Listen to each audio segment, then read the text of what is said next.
Good afternoon, everybody. This is Lorraine Alternative Homesteading on Sunday, and I've been cutting my grass, I guess, for the last 3.5 hours, and then I've got somebody here cutting my outer field up there because they've got a better mower. But I want to show you some evidence, and I have presented some of this previously, but it was when I had very few people on my channel, like less than 500 people.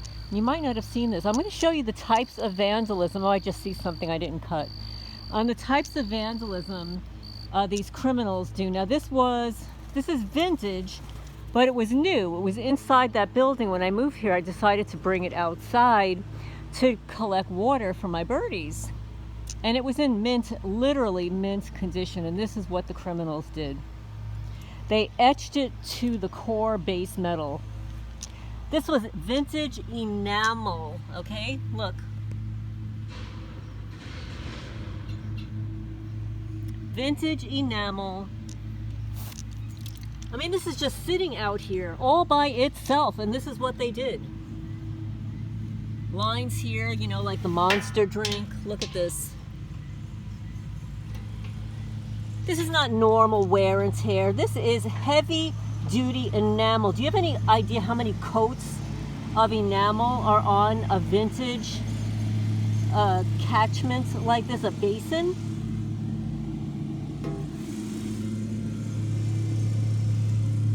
And this is what they did. Asset stripping. It looks horrible. You can't fill it with water because now the water will turn to, look at this. It's all rusted. The water will be all rusted. And then this is what they did to my other water catchment. Again, this was brand new when I put it out here. I'm going to show you what they did. Let's see if I can find it now. It just moved. Oh, here.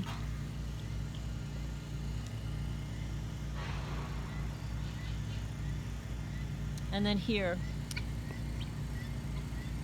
Does anybody know what these symbols are? Let me turn it the other direction so you can see it in another. Look at that. Somebody drew this, etched it on here. Any witchy poos out there that know what this means? How about you three Masons? You three Mason losers? Yeah.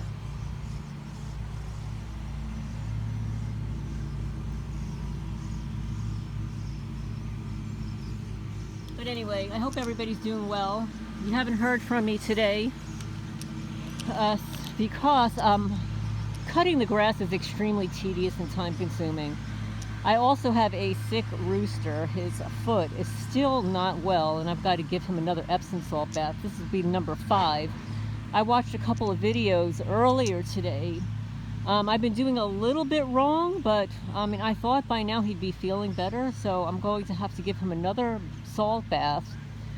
It's sort of like what's called a bumblefoot, where they have like an infection where the nail was, and with roosters they have more fingers and they've got that back claw, and it was his back claw that lost the claw, but there's a little blackness in there. I've been trying to get it out, soaking it. It's not coming out by itself. I watched somebody do it online. It just came off really easily. That's not been happening here with Henry. Henry is huge. I'm going to have to turn him upside down, put him in a blanket. I'm seeing some stuff that I didn't cut here. I thought I cut it. We're expecting some rain tomorrow, which is why I'm kind of rushing to get things cleaned up here, because you know, when it rains it pours literally here. It's not, we don't usually get like a drizzle after it's been this hot. Like, it's 78 degrees. I mean, the last time I looked it was 78 degrees. It could be warmer than that now. And the birds are excited over there because I cut the grass, and the motion and the banging of the lawnmower. My lawnmower should not be banging, but the criminals have destroyed the lawnmower. It was in mint condition, perfect when I moved here. I purchased an add-on to it to catch the grass clippings so that I could use them in my flower beds. And it's only 2.5 years old. They sliced the hose 3 times. So first they sliced the hose to shorten the hose, and then they sliced it in the middle so that, you know, all the dust and debris would fly out of it. So I've taped it several times. It's unbelievable. They tore out the gasket, they cut the carburetor. Cracked the carburetor. I had to replace the blades, the belt 3 times since I'm living here. 3 times I've had to do the belt, the filter. Just absolutely unbelievable what goes on here. And I know I'm preaching to the choir, but for you people that have a house or whatever, and you've got to take care of your property, your lawnmower is really, really important, especially with this much land. And even though I'm paying these people to cut my outer field here, I have to cut all of this. Like, I cut all of this. And because my mower is old and now that they've destroyed it, it has been taking me, literally, it took me to today 3.5 hours.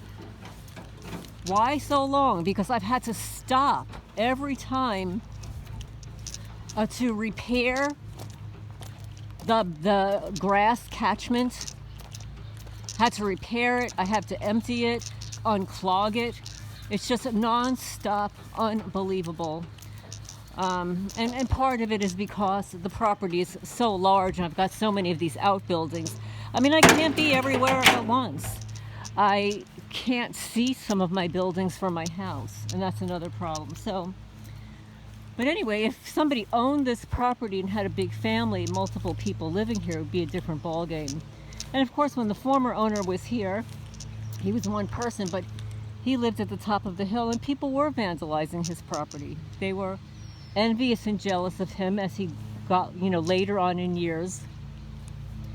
And I don't know, it seems like only some people around here are allowed to take care of their property, but I'm not one of them. Because I'm a targeted person. And I wanted to mention, I listened to part of Roy's Targeted Individuals United or whatever, and there was a young woman on there that says she's only been targeted for 2 or 3 years, and then her V2K told her, okay, it's all over, you're done. I don't think that's how it works, guys. Please leave a comment down below. Do you trust V2K to tell you the truth about what's going on in your life? And does somebody just suddenly release you from the TI program, the watch list, after only a couple of years? I'm a little confused about that. That doesn't really make sense to me. I mean, I've been targeted since 2012, but in hindsight, I look back at some of the events that happened to my life, really bizarre. I think it goes back to 2009. Some people claim that they've been targeted from birth, and that's quite possible. I do believe that my father became targeted when he worked at IBM in the International Research Department. They were very interested in his ideas. They ended up targeting his wife. She ended up developing brain cancer when she had no cell phone. She had a landline. It was bizarre. None of that running around in the family. I believe that they were testing on her. And then after she developed brain cancer, they blinded her, and then she died. So, and then, I will reveal that, and I did not know this because my brother, who I'm not in contact with anymore, he always smoked a lot of pot in his lifetime, He was just that kind of kid. I didn't really have any interest. It made me stupid. All I wanted to do was eat ice cream. I said, forget it. I'm a teenager. The last thing I want to do is be hungry and eating ice cream all the time. So, but my brother was really into it. And I just thought that, he got into trouble because of all this stuff. But I found out after my mother was unalived, that my brother revealed that he gets V2K.